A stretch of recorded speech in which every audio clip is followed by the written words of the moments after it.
strength doesn't disappear all at once. Actually, it often leaves through small choices that feel completely normal. Moving a little less, sitting a bit more, sleeping worse, just repeating the exact same routine on autopilot. And at first, the body doesn't complain. It quietly compensates. Think of your body like a biological savings account.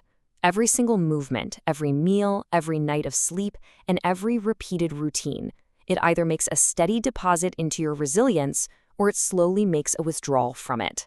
So the issue isn't just time passing. The real issue is that our strength, energy, balance, and mobility often decline quietly through these repeated daily patterns. Let's start by looking at what we call the morning misstep.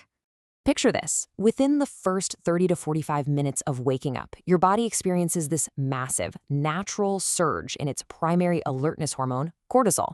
We're talking a leap of 50 to 100% above its normal baseline.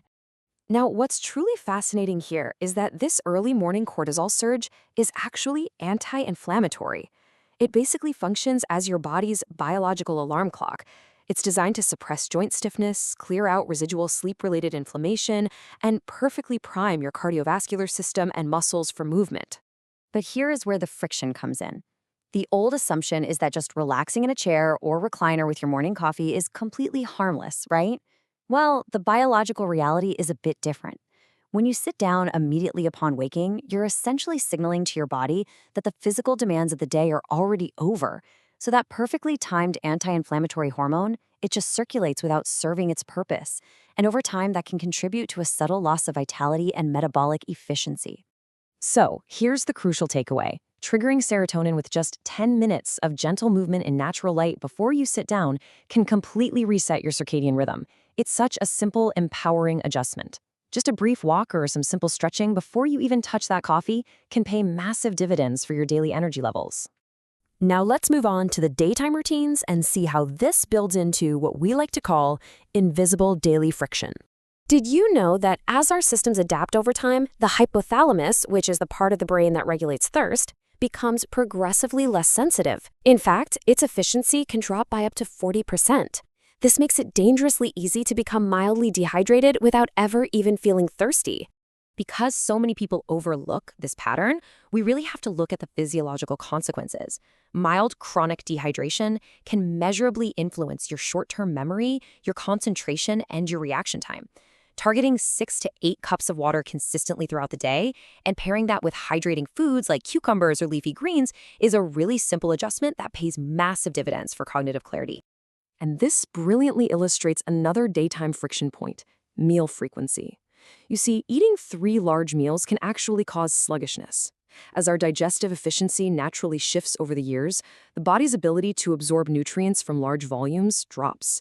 Shifting to 4 or 5 smaller, nutrient-dense meals is much easier for the body to process. It can even potentially improve protein synthesis by up to 34%.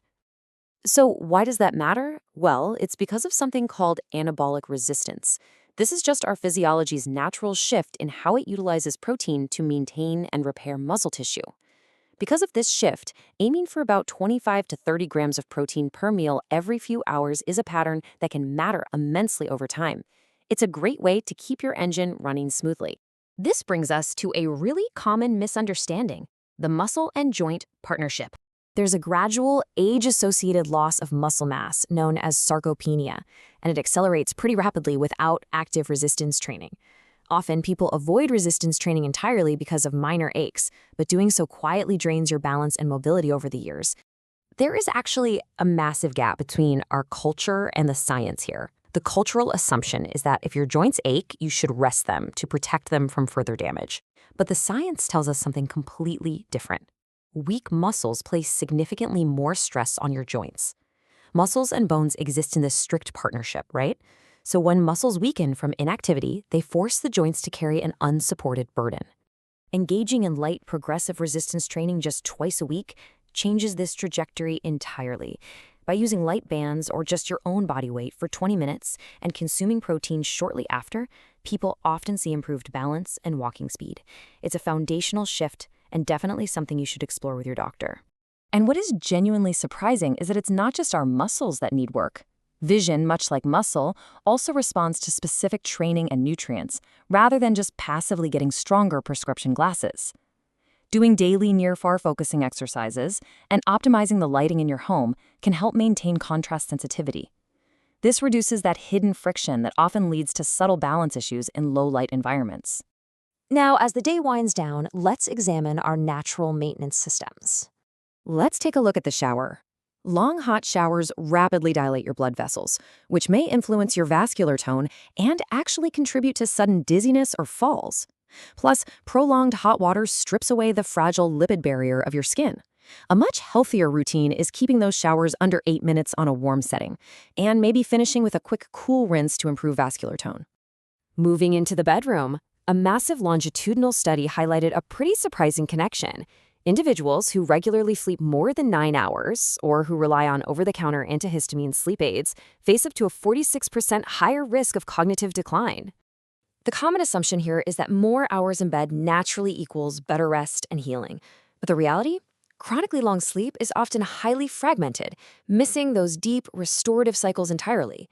It happens because spending 10 hours in bed often results in light, fragmented rest, rather than the deep sleep your body actually requires for biological maintenance. When we rely on over-the-counter sleep aids or spend way too much time in fragmented light sleep, we interrupt a vital cleaning system. It's called the glymphatic system, and it's basically the brain's nighttime sanitation crew. It flushes out metabolic debris. But here's the catch. It operates almost exclusively during deep sleep. So focusing on consistent sleep and wake times, regulating your room temperature to somewhere between 65 and 67 degrees, and avoiding screens before bed are powerful, evidence-based ways to support your brain's natural recovery systems. You might also consider magnesium glycinate, if it's approved by your doctor, of course, to support this process naturally.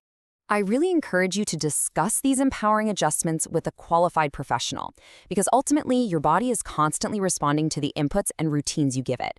So the big question to leave you with is this: are your daily habits making steady deposits into your resilience, or are they quietly making withdrawals?